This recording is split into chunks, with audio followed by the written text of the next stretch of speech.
मृत्यु के बाद सबके पास बैठना एक अंधविश्वास है कि सच्ची कहानी।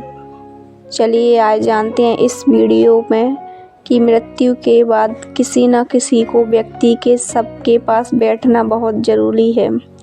बहुत समय पहले की बात है, जब विद्यालय में बच्चे गुरुजी से पढ़ाई कर रहे थे तो जिज्ञावश कुछ बच्चों ने गुरुजी से पूछा, हे गुरुजी, क्या मृत्यु के बाद सबके पास बैठना इसलिए ज़रूरी है? तब गुरुजी ने बताया कि मृत्यु के बाद जब आत्मा शरीर से निकल जाती है तो वह कुछ न कुछ समय के लिए शरीर के आसपास ही रहती है।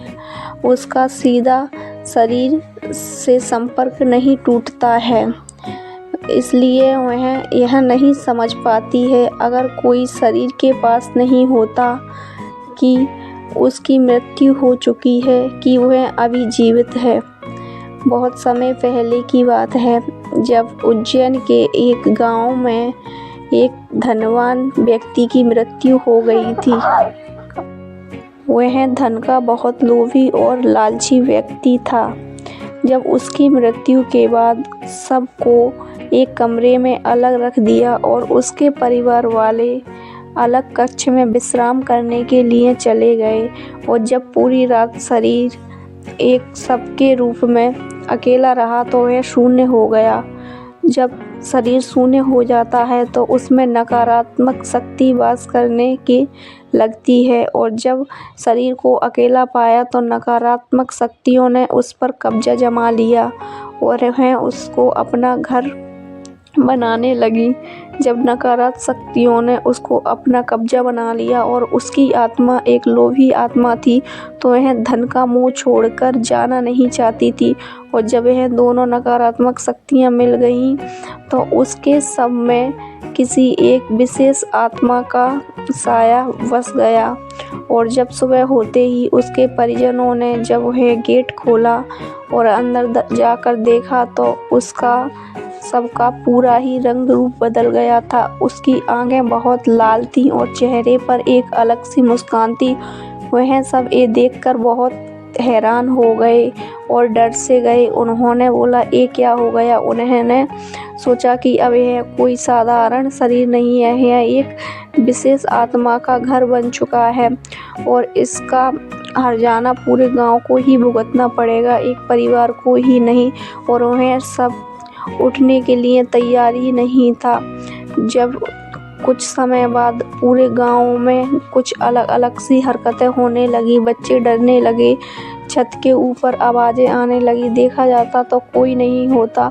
इन सब से परेशान होकर गांव वालों ने कहीं दूर किसी गांव में एक महान ऋषिवर थे, उनको बुलाया। वो भूत प्रेत के महान ज्ञानी थे।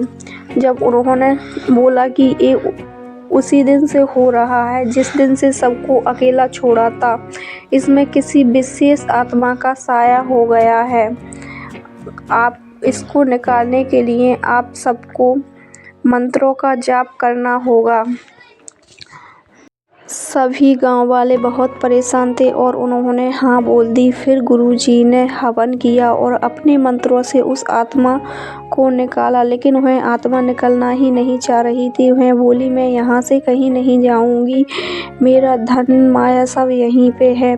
जब उन गुरुजी ने हवन किया, दीप जलाए, मंत्र पढ़े और तब उस आत्मा को दूर भिजाया। इसीलिए गुरुजी ने बताया कि कभी भी हमको सबको अकेला नहीं छोड़ना चाहिए। सबको अकेला छोड़ते हैं तो नकारात्मक ऊर्जा शरीर के अंदर प्रवेश करना चाहती है। और हमेशा सबके पास दीपक और अंधकार बिल्कुल नहीं होना चाहिए, दीपक जलते रहना चाहिए।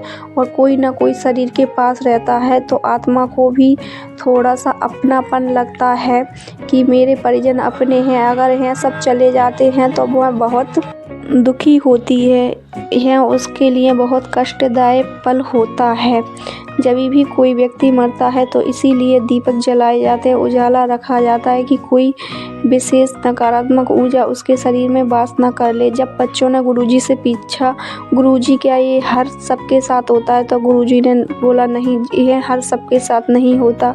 जो कोई धन का लोभी, लालची, जिसके कर्म अच्छे नहीं होते, उसकी आत्मा सीधा जाना नहीं चाहती और वह यहीं पर भटकना चाहती है। जो व्यक्ति धर्मांध होता है, दूसरों का भला करता है, उसके कर्म अच्छे होते, उनसे बुरी आत्माएं उनको सब में अपना घर नहीं बना पाती। वह दिव्य आत्मा सीधे प्रभु के चरण में जाती है और इसीलिए हमको सबको अकेला नहीं छोड़ना चाहिए। और वैसे भी अगर सबको हम अकेला छोड़ देते हैं तो कई कीड़े मकोड़े का डर रहता है और अगर कोई आपातकालीन परिस्थिति होती है तो किसी को पता नहीं चलता, जिससे कोई ना कोई सबके पास होता है तो वह अन्य लोगों को जाकर बता देता है।